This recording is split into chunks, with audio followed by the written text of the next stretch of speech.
em primeiro lugar, em 15 anos de estar morando, residindo aqui com minha família no Brasil, e de estar palestrando em todo o país. Eu acho que não há um estado brasileiro da União na qual eu não tenha palestrado. Universidades, em todo tipo de lugares, em prefeituras. São 15 anos palestrando realmente nesse país, porque eu publico obras. E cada vez que sai uma obra, são lançadas e são discutidas em praticamente todos os lugares, em prefeituras. Prefeituras que não têm necessariamente, são, às vezes, quando pergunto quem é o prefeito de tal lugar, é um prefeito que me dizem que é de um partido de direita, outras vezes um partido de esquerda, outra vez um partido que nem é de direita nem esquerda, segundo dizem eles, mas do centro. Então, não há uma coloração partidária nas organizações que me convidam, ou seja, que eu não, pelo menos eu não percebo os convites que eu recebo como convites que são necessariamente dirigidos contra um partido algum, mas é sobre essa questão da obrigatoriedade de difundir as informações sobre o racismo, porque o governo que se instalou no início dos anos 2000, com a chegada de Lula ao poder, fez obrigatório estudar a história da África. Então, minhas obras são sobre a história da África, é sobre a questão racial. Então, há uma obrigatoriedade para os estudos dessas questões. E é no âmbito, nesse terreno, que eu tenho sido levado a palestrar no Brasil, em todo tipo de instituições sociais, religiosas, de todo tipo, evangélicos, católicos, do candomblé, de todo tipo de religião. E de todo tipo de visão política, como falei, de direita, de esquerda, do centro. Todo mundo está discutindo a questão racial por primeira vez nesse país, e essa é uma enorme vitória do movimento negro. Então, o movimento negro está efetivamente avançando neste país e discutindo questões que eram tabus neste país. Especialmente essa nova geração que agora está discutindo, levando a discussão para o plano teórico, eu acho que isso assusta muito. Quando essa nova geração que está já nas universidades agora leva a discussão no plano teórico, em círculos acadêmicos não estão preparados para discutir com jovens e discutir e renovar as universidades na sua visão epistemológica. Eu acho que isso está assustando muito neste país e que isso está criando uma crispação tão grande que ela produz exatamente o tipo de coisa que aconteceu a semana passada, efetivamente, aí na UERJ, em que um professor dirigente do Partido Comunista tenha me mandado a mim a estudar a história de uma maneira perentória, agressiva e desrespeitosa. Eu respeitei ele. Eu vim aí para uma discussão. Toda a mesa era uma mesa de marxistas. O único não marxista era eu. E essa mesa foi armada precisamente para discutir um livro em particular, que é esse livro, que foi publicado há alguns anos aqui. E esse livro está circulando aqui no Brasil há 3 anos. Nunca houve nenhum problema na discussão desse livro, o marxismo é a questão racial. Eu tenho discutido esse livro em todo o país. E em que seja direita, esquerda ou centro, eu nunca tive nenhum tipo de agressão, como eu tive essa noite, vindo desse professor e dos outros membros, outro membro da mesa, que era o coordenador, precisamente, e que logo eu não os conhecia, e que me explicaram que pertencia a um partido chamado Partido PS, não me lembro qual é o nome, PSTU. Fala novamente a frase que a gente vai editar. E a coordenação da mesa estava entre as mãos de um indivíduo que eu nem conhecia, também marxista, e que me explicaram depois que pertencia a um partido chamado PSTU, e que era um partido trotskista.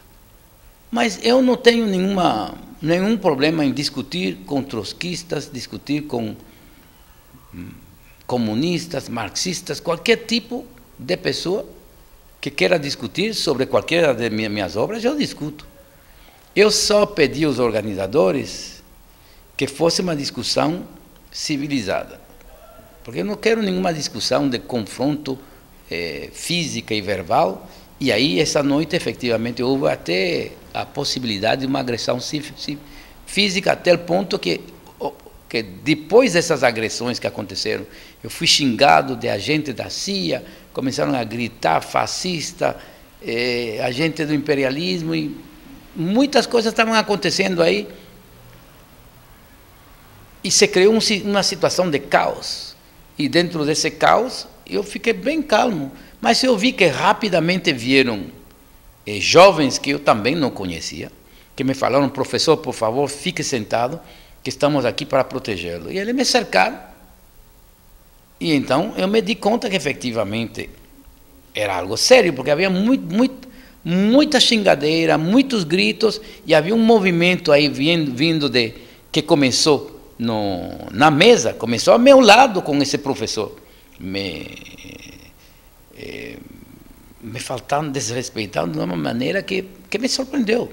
A diferença entre o que o Partido Comunista aqui no Brasil pode ou não fazer, ou quer ou não fazer, e aqueles grupos que se denominam, autotitulam trotskistas, ou marxistas, ou comunistas, é uma coisa, e aquilo que o regime cubano faz é outra coisa.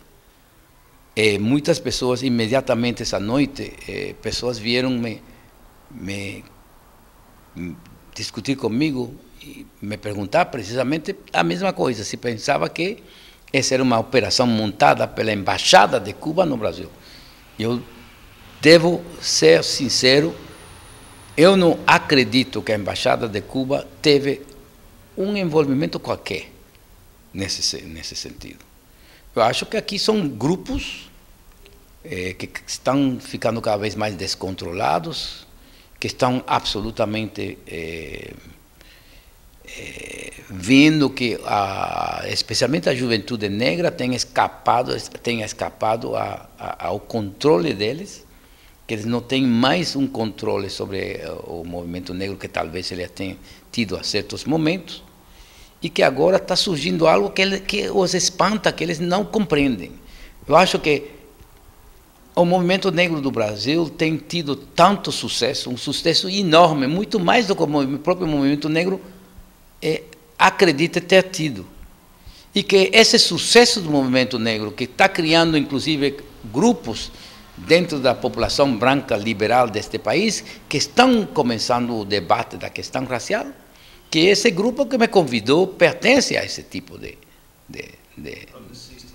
situação. Não são pessoas contrárias de jeito nenhum às aspirações do povo negro. Não são pessoas contrárias de jeito nenhum à cultura negra, e pelo contrário, eu acho que estão tentando compreender e debater o racismo, e levar esse debate dentro da universidade e reforçá-lo dentro da universidade. Até agora, os movimentos negros foram os únicos que levavam sobre seus ombros a carga pesada da luta contra o racismo. E continua sendo assim, mas eu acho que a própria prática do movimento negro, a própria prática democratizadora do movimento negro, tem despertado dentro de setores bem específicos da população branca. Não estou falando de setores majoritários, setores bem específicos da população branca liberal tem despertado um interesse, um novo interesse pela questão racial, e que esses setores estão querendo ampliar o debate e levar o debate dentro da população branca deste país, e especialmente dentro da universidade, que é um espaço branco desse país. Eu acho que isso está assustando esses setores que são agressivos nesse país, porque há movimentos aqui, tem grupos e movimentos políticos que são agressivos, e eles se manifestaram essa noite. Eu acho que a Embaixada Cubana não tem nenhum controle sobre esses grupos, e acho que ela pode até ter simpatias por eles, mas não acho que a Embaixada Cubana não teve nada, o governo cubano não teve nada. Eu acho que foi uma emboscada política preparada por esses grupos, que eles sabiam que eles iam criar um fato político e que o criaram, porque a intenção deles era me impedir de falar. E isso eles fizeram essa noite, porque houve que suspender. Foi um tal caos que ia ser uma questão de violência física, a tal ponto que eu teve que ser protegido sem pedi-lo. Surgiu imediatamente uma coisa que nunca aconteceu aqui. Eu acho que eu tenho dado mais de 200 palestras em 15 anos nesse país. Facilmente mais de 200 palestras. E nunca eu tive que estar protegido fisicamente contra nenhuma agressão vindo de um público. Esta é a primeira vez que houve uma agressão, em primeiro lugar, não somente agressão física, mas eu nunca fui agredido verbalmente. Nunca. Inclusive, eu tenho compartido mesas com pessoas da direita. Eu não sou da direita. Não sou da direita simplesmente porque eu acredito em uma coisa, que sempre tem meu norte político está guiado por uma coisa muito importante, é que o Estado tem a responsabilidade de intervir na questão social, que não é possível isentar o Estado do rumo que toma a sociedade, e que o Estado tem a obrigação de intervir. Então, eu sou por um Estado intervencionista, eu não sou por um Estado omisso, que é a visão da direita, daquilo que se chama de direita. Então, essa não é minha visão, mas eu não sou dessa esquerda que é comunista, eu não sou, absolutamente, não tenho nada a ver com a esquerda marxista comunista. A minha divergência com a esquerda comunista, com a esquerda marxista, vem a partir de tudo aquilo que eles colocam sobre a questão racial, que eu absolutamente rejeito como algo ahistórico e anti-histórico. Eles negam a questão racial como uma questão fundamental na história. Eles colocam ela como algo subalterno da luta de classes. Para eles, o importante é a luta de classes, segundo eles. A questão racial não é a questão fundamental, não pode ser uma questão fundamental. E, claro, para os marxistas, eu compreendo que a questão racial não pode ser concebida como uma questão fundamental da sociedade, porque a partir desse momento eles perdem toda vigência, perdem toda importância.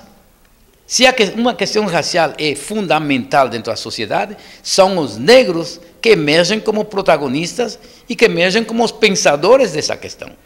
Mas até agora, a esquerda marxista, comunista, em geral, não aceita muito mal essa ideia de que o negro é protagonista, muito mal a ideia de que o negro é pensador, e muito menos a ideia de que os negros produzam obras criticando os deuses deles. E os deuses é quem? Carlos Marx, Engels, Frederico Engels, todos esses deuses que eles colocaram aí em pedestais, ao lado de Sócrates, de Aristóteles e de Nietzsche, estão todos no mesmo panteão de deuses. E aí, finalmente, a direita e a esquerda estão adorando no mesmo panteão, só que em lugares distintos, um do lado direito do panteão e do outro lado esquerdo, mas estão adorando exatamente no mesmo tabernáculo. E eles aceitam mal que um negro como eu, e como outros negros, mas tem muitos outros, George Padmore, que nós simplesmente digamos, esses deuses brancos que querem nos liberar, não são pensadores nossos. Não pensaram no nosso problema. Inclusive, nem quiseram pensar no nosso problema, nem quiseram aceitar de pensar no nosso problema. Eles pensaram sempre a Europa. Eles pensaram sempre de uma maneira eurocêntrica, e suas obras são eurocêntricas, e são não somente eurocêntricas, são racistas. E esse livro que íamos discutir essa noite era para discutir isso, mas eles não aceitaram a discussão, romperam. Assim eles viram que eu dei a entrada, porque cada qual devia dar uma entrada e logo ir para a discussão. Eu dei minha entrada e imediatamente eles se comportaram de uma maneira violenta. Já a linguagem que estavam utilizando era uma linguagem violenta. Muitas pessoas têm me perguntado como é que você aceitou de estar com uma mesa com gente desse tipo. E a questão é a seguinte, é que eu fui garantido, a garantia me foi dada que haveria uma conversa civilizada essa noite. E eu acho que os organizadores pensaram, eu estou convencido com os organizadores, que são pessoas que eu tenho muito respeito por elas. Não são pessoas brancas dentro da universidade que são antirracistas. Eu não tenho nenhuma dúvida sobre o antirracismo deles, nem sobre as intenções deles. A intenção deles era trazer um debate contraditório. E quando eles me contactaram há 6 meses atrás, e que me falaram, me expuseram essa visão, eu estava de acordo. Digo, se os marxistas estão de acordo para discutir de maneira civilizada sobre esse livro, sem nenhum problema. E eles me garantiram isso. Eu acho que eles não pensaram que aquilo que aconteceu, aconteceria. Aconteceu realmente que uma emboscada. Eu tenho a convicção que isso foi preparado bem anteriormente, que eles já tinham preparado, sabiam em que momento iam acabar com a discussão e em que momento eles iriam começar a criar a confusão e a violência. Eu acho que os marxistas, de uma maneira geral, e o mundo comunista, de uma maneira geral, tem um grande problema a coexistir com gente como eu. Porque eu não me submeto a eles, eu não estou orando diante dos deuses deles, não considero os deuses deles como os deuses meus, nem os deuses de meu povo, de aqueles pelos quais eu estou lutando. É muito tempo lutando por a causa negra. Ou seja, eu não vim a causa negra anteontem, eu tenho 72 anos. Eu estou lutando por essa causa desde que eu tinha 18 anos. Eu estou vivendo no exílio. São 50 anos de exílio. Eu passei mais tempo na minha vida no exílio que tempo fora do exílio. Tenho de 72 anos e 50 no exílio. Saí para o exílio desde os 21 anos e nunca mais pude sair do exílio. Combatendo um dos regimes mais fortes do planeta. Um regime forte que enfrentou o imperialismo americano, que enfrentou todo tipo de agressões e que dentro do país provocou todo tipo de agressões contra as pessoas. Estive 2 vezes em prisão. Uma delas, passei 28 dias esperando a execução. É um regime que executa a gente. Não estou dizendo que atualmente, desde que Fidel Castro foi afastado pela doença da cena política, mudaram muitas coisas. O regime que agora está comandado por Raul Castro não é um regime que executa pessoas. Eu não acho que tenha havido uma execução política desde que Fidel Castro foi afastado do poder. Mas todos sabemos que é um regime que existia com campos de concentração, grandes campos de concentração. Eu fui jogado em um desses campos de concentração, então sei de que estou falando. Os gulags cubanos eram monstruosos. E um dia essa história vai ser contada. E eu começo a contar essa história precisamente na minha biografia. E eu acho que isso também é um fator que provocou essas agressões, porque esses elementos sabem que dentro de 6 meses vai aparecer no Brasil a tradução de minha biografia, Pichon, que conta toda a situação e a tensão entre o movimento negro e o regime marxista em Cuba, desde que esse regime se instalou em Cuba, desde os anos 60 para cá. E eles sabem, porque não é um segredo que nestes momentos está se organizando um crowdfunding para publicar essa autobiografia. O candomblé foi banido pelo regime comunista em Cuba imediatamente, quando chegaram ao poder. Começaram banindo o candomblé, detendo os pais de santo, os dirigentes religiosos nossos, e jogando eles em campos de concentração. E vários deles foram executados em esses campos de concentração, porque se negaram, inclusive dentro dos campos, se negaram a abandonar a prática religiosa deles. Eram momentos, realmente momentos horrorosos, em que estavam os campos de concentração, eram miles de pessoas, miles e miles de pessoas jogadas nesses campos de concentração. Eram pessoas do candomblé, e logo as pessoas dos movimentos negros. Quando Fidel Castro tomou o poder em Cuba, havia algo entre 530 e 550 organizações negras independentes, que constituíam o que podíamos chamar um movimento negro ou movimento negro cubano. Todas essas organizações negras estavam defendendo a população negra contra esse racismo extraordinário que havia no país. Fidel Castro chegou e em 1961, no mês de junho, decretou a dissolução de todos esses movimentos que ele chamou de movimentos de racismo negro. Ele falou que não ia permitir o racismo negro em Cuba. Decretou a cor cubana, né?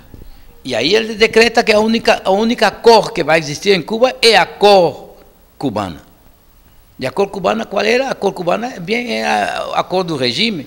Até hoje esse regime é branco, constituído por brancos espanhóis. Não por brancos de todas as etnias que existem em Cuba, não, brancos espanhóis. Então, essa é a cor que ele constituiu como a cor dominante de Cuba, do poder político. E claro, com outros, me insurgi contra isso. Me insurgi contra isso imediatamente. Apesar de ter a mesma visão naquela época, marxista e comunista, que eles tinham. Porque eu entrei dentro do comunismo, no marxismo, quando eu tinha 18 anos. Não foi a Revolução Cubana que me levou ao comunismo. Eu estava no exílio quando a Revolução Cubana toma o poder. Eu entrei no marxismo, no comunismo, fora. Estava nos Estados Unidos, exilado, com minha família, durante toda a Guerra Civil, que tumbou o governo, derrubou o governo de Batista, e eles chegam ao poder. Eu realmente, quando chega Fidel Castro ao poder, aplaudi, mas foi o momento de minha maior adesão, foi quando eles decretam que a revolução é socialista, que a revolução é comunista. A partir desse momento, eu que era comunista, que era marxista, voltei para Cuba para integrar para essa revolução e esse trabalho. Porque eu era marxista, era comunista, nunca pertencia a um partido comunista, porque sempre considerei que os partidos comunistas eram muito sectários. Que seja comunista trotskistas ou stalinista, que eram sectários. Então, eu nunca integrei um partido comunista. E, claro, o Partido Comunista Cubano nunca integrei. Então, minha família é parte desse partido. Nunca nem quis. Porque a minha visão dos partidos comunistas é que são partidos sectários. E quando eles tomaram o poder em Cuba, começaram a acabar, a fuzilar. Eram execuções. E o fato do que aconteceu a semana passada nos demonstra que mesmo em um país de direito, um país onde há que respeitar, eles são capazes de montar esse tipo de violência. Imagine que eles não fariam se eles tivessem um poder político aqui no Brasil. E é isso que está de manifesto nessa obra, Pichón, que vai sair dentro de 6 meses. Não há maneira que eles possam impedir que saia essa obra. Eu acho que eles estão tentando também criar um fenômeno político para me descreditar como agente da CIA, agente do imperialismo, agente de Obama, coisas desse tipo, para tentar criar a confusão. Mas eles não podem criar a confusão aqui. São 15 anos que eu moro aqui. 15 anos que eu estou dentro do processo social deste país e sempre me manifestando do mesmo jeito. Eu não tenho nem que falar de meu passado ao lado de Cheikh Anta Diop, Malcolm X, Aimé Césaire, Fela Kuti, todos esses grandes dirigentes que eram meus amigos, e Lélia Gonzalez, Abdias Nascimento, Harold Cruz. Não tenho nem que falar disso. Isso é parte de um processo meu de adesão às ideias e de comunhão com as ideias que eles tinham e que defenderam até a morte. Mas isso é parte do meu passado, é algo normal. Então eu não tenho nem que me referir a isso. Eu me refiro unicamente à minha atuação aqui no Brasil, desde que eu coloquei os pés aqui com minha família, neste país, e que eu vivo muito discretamente, eu não me escondo nem nada, mas vivo muito discretamente. As autoridades cubanas, da embaixada cubana, dos serviços secretos cubanos, sabem perfeitamente onde eu estou, onde eu vivo. Eu não me escondo de ninguém. Não tenho medo de absolutamente ninguém. Não tenho medo do regime cubano, não tenho, e muito menos medo dos partidos comunistas, porque parece que há toda uma série deles. Nem chego mais a contar quantos partidos comunistas há aqui no Brasil. Eu nem sei fazer a diferença entre eles. Quando me falaram de o senhor Iassi, eu pensava que era o partido PC do Brasil, me falaram não, que era outro partido comunista. Então eu nem sei fazer a diferença, parece que é um monte deles, um monte de partidos trotskistas diferentes que estão fazendo-se a guerra entre si. Então imagine que esses grupos violentos tomassem o poder aqui nesse país. Seria outro período de ditadura militar sem os militares. E já eu passei por isso. Já eu vi isso em Cuba. Experimentei esse tipo de regime totalitário. Os gulags cubanos já experimentei. E eu conto isso na minha autobiografia. E eu acho que, efetivamente, além de espantá-los, porque esse livro saiu já há 3 anos atrás. Fez todo o Brasil esse livro. Está em tem muitos lugares, está em universidades, está nos diferentes lugares. O movimento negro tem discutido ele, movimentos que não negros têm discutido ele. E é a primeira vez que efetivamente queriam levar essa discussão, que já tem sido feita fora da universidade, para dentro da universidade. Então, eu acho que isso também está assustando. Então, há várias coisas que estão assustando esses grupos violentos. Porque são grupos que se impõem somente através da violência. Eles não discutem, eles xingam, eles acusam, eles mentem, eles publicam mentiras, eles utilizam a internet, as novas redes sociais para sujar as pessoas, ou tentar sujá-las. No meu caso, eu não acho que eles possam, porque a história minha, uma história de vida, é impossível que eles possam sujá-la. O regime cubano não pode. O regime de Fidel Castro passou 3 décadas catalogando-me de agente da CIA, de agente do imperialismo. E não pode, em nenhuma maneira, fazer colar esse rótulo. Porque enquanto mais tentavam, mais se desacreditavam, porque as pessoas diziam: esse é um regime tão mentiroso, não sabíamos que o regime castrista era tão mentiroso e coloniador. Mas todos os regimes comunistas fazem isso. Há 2 coisas que os regimes comunistas marxistas fazem, de maneira sistemática: mentir, caluniar e executar. Hoje, para a União Soviética, se considera que mais de 20 milhões de pessoas foram executadas, jogadas em campos de concentração, jogadas em campos de execução, e milhões executadas. Não sabemos quantos desses 20 milhões foram executados.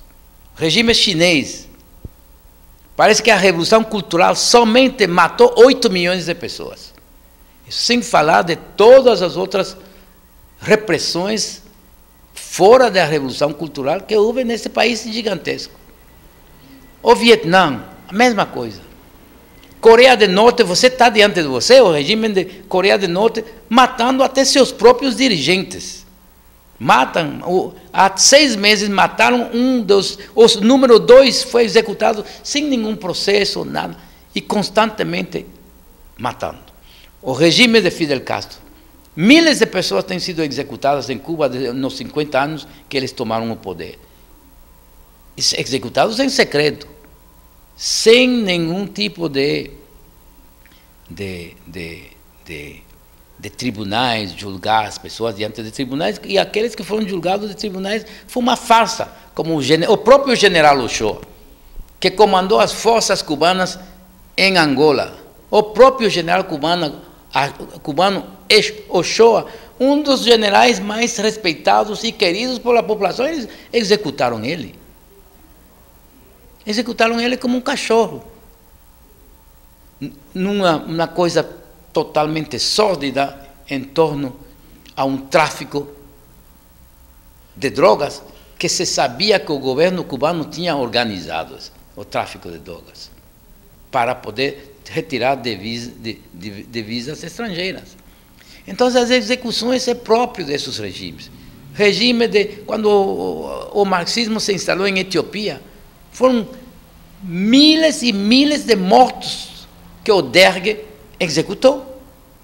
O marxismo se instalou em Benin, com Querecu, milhares de mortos também. Em Angola, com o MPLA. Não estou falando nem da guerra que matou 3 milhões de pessoas. Estou falando das repressões internas, quando Nito Alves causou uma tentativa de toma do poder para corrigir a direção em que ia essa revolução. Os nitistas começaram primeiro matando os nitistas, 2, 3 mil pessoas, e logo parece que o banho de sangue atingiu mais de 80 mil pessoas. Isso é Angola. Então, por todas as partes onde os marxistas têm tomado o poder, eles caluniam os adversários e eles os matam. Então, isso fica bem claro na minha autobiografia, porque eu dou fatos. São fatos reais, concretos. Porque eu os vi, que eu vivi. Então, eu acho que isso os assusta. Que os assusta isso, por uma parte. A minha pessoa os assusta, porque eu não sou capaz de ser intimidado. Não posso ser intimidado nem pelo regime cubano. E eu não duvido que o regime cubano tenha suas capangas aqui no Brasil. Ele tem capangas em todas as partes. Mas, neste caso, não foram capangas a serviço do regime cubano que fizeram aquilo. Eu acho que estes são grupos violentos que estão incomodados cada vez mais com o rumo que está tomando o movimento negro neste país. Eu não admito que ninguém de esquerda nem de direita fale de um dirigente negro, seja de direita ou de esquerda, como fascista negro ou como imperialista negro. Porque ninguém fala de Fernando Henrique Cardoso aqui neste país como dirigente de direita branco. Não falam dele desse jeito. Eles falam ele como de pessoa de direita ou de centro de direita, mas não identificam ele racialmente. E essa racialização, essa identificação racializada de Obama corresponde a um pensamento que eu não tenho nenhuma dúvida que é um pensamento profundamente racista. Ou seja, que você tem muitas pessoas da esquerda, especialmente dessa esquerda reacionária, marxista e comunista, que é uma esquerda realmente imperialista, que é profundamente racista. Então eles tentam dizer que Obama é um imperialista. Mas Obama é presidente do maior império do mundo. Eu estou lutando para que os negros sejam presidentes em todos os países. Na França, imperialista. Na Alemanha, imperialista. Na Grã-Bretanha, imperialista. No Brasil, eu estou lutando na Colômbia, Venezuela, em todos os países, eu estou lutando para isso. Seja de direita ou de esquerda, eu quero ver os negros no poder. Seja qual for a política que eles aplicarem. Eu quero me determinar em relação a essa política, não em relação à raça deles. Eu não vou ser daqueles que dizem que os únicos negros bons são aqueles que estão dentro dos partidos de esquerda. Porque isso corresponde a uma visão perfeitamente racista, que vê os negros como um rebanho, como uma propriedade da esquerda. É contra essa visão que eu estou lutando. E precisamente quando essa visão surgiu nessa mesa, eu a combati e falei exatamente isso. Que gostaria de ver os negros no poder desde México até a Argentina, foi o que eu disse. Seja qual for a política deles. Eu estou lutando para isso. Para que os negros sejam significativos em todos os partidos do centro, os partidos de esquerda, os partidos de direita. Eu não acho que os negros sejam propriedade da esquerda, não. Os negros não são rebanho. Essa visão de que os negros são rebanhos e propriedade da esquerda vem diretamente da escravidão, quando efetivamente os negros eram comprados e vendidos. É uma visão que vem diretamente da escravidão. E essa visão eu a combato e combatirei até o fim. E a combati lá em Rio de Janeiro, na UERJ. Porque ele veio de uma maneira totalmente descarada, abertamente racista. Então eu encontrei que essa visão, efetivamente, era uma visão detestável, que inclusive deveria ter sido enquadrada dentro de uma visão jurídica. Compreende? Porque falar de Obama como imperialista negro ou fascista negro é racismo. Isso deve ser enquadrado dentro, já juridicamente deve ser enquadrado. Então eu falei, a minha indignação veio daí. E é uma indignação legítima que todos os negros deveriam ter. Os negros devem ter muito cuidado com aquela coisa de que Obama é imperialista. Os Estados Unidos são imperialistas. E o povo americano elegeu um negro para ser dirigente da maior nação imperialista do mundo. E se amanhã os negros elegeram algum presidente no Brasil como presidente, como algum negro como presidente do Brasil, seria do Brasil tal qual ele é. Então esse presidente negro atenderá os mesmos interesses para defender as grandes corporações brasileiras que estão agindo na África, da mesma maneira que Obama defende essas corporações. Porque ele é presidente desse Estado, dos Estados Unidos. E se amanhã um presidente negro é eleito na França, seja de qual for o partido dele, pouco importa, a França é um país imperialista. Não é porque o governo atual é um governo socialista que ela cessa de ser imperialista. Que o Partido Socialista de François Hollande esteja no poder. Isso não tem nenhuma importância. O importante é que todos esses países ocidentais, eles são todos imperialistas. A Bélgica, a Inglaterra, a França, a Itália, a Espanha, o Portugal. Eu quero ver negros presidentes em todos esses países, não somente em Cuba, que estou esperando há 50 anos para ver um presidente negro, onde há a maioria negra nesse país. 75% a 78% da população cubana é negra. E há mais de 54, 55 anos que a blocagem é essa sistematicamente, Cuba bloqueada racialmente, que menos de 10% dos dirigentes, os altos dirigentes do Estado cubano são negros. Isso é uma revolução comunista. E é a isso que eu me referia. Eu não quero ver negros simplesmente ser presidentes, simplesmente em estados comunistas, o qual não acontece.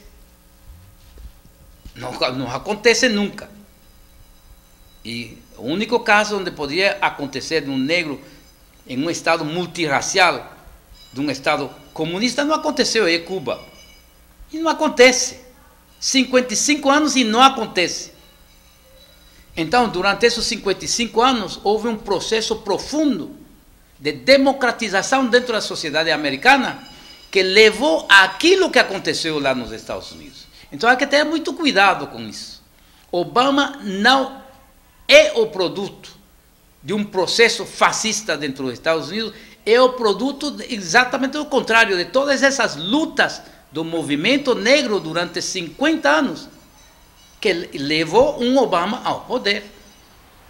A constituição dentro da sociedade americana de certo tipo de mentalidade, de consciência social e política, que fez com que em um país onde os negros são somente 15% da população, é eleito um presidente negro que não vem das classes dominantes. Obama não vem de nenhuma classe dominante. Obama não vem de sociedade, de nenhuma família fascista. Obama não vem de um background de gente pobre, de gente que não tinha dinheiro. E ele, inclusive, lutando para a sua campanha política, ele estava lutando com ideias que eram ideias que ele encontrou muito difícil a sustentar no poder, não porque ele não quisesse, mas por causa da oposição ferrenha dentro do seu próprio partido. Obama tem muita oposição dentro do seu próprio partido democrata, por isso os brancos, a maioria de brancos democratas que estão aí, que ajudaram a elegê-lo no poder.